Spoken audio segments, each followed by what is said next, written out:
پیامبر صلی الله علیه و سلم فرمی اذا فارق الروح الجسد هر کاته الروح درس للاشه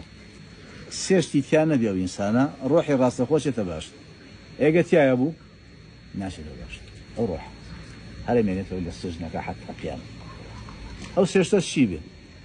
من مات وهو بريء من الكبر والغلول والدين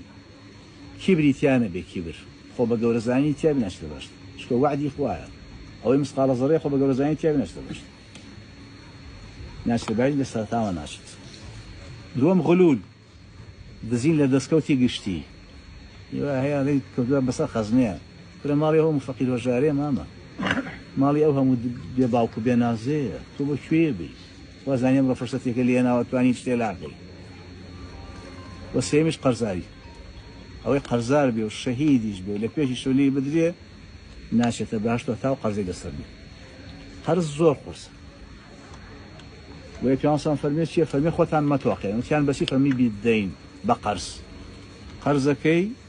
بينوسا كفيلها به وكيلها به مدها به هابد بي بيوي نيتي دانوها به دعواك اخويا المتيوبا واشتشي الشرعي مشروع به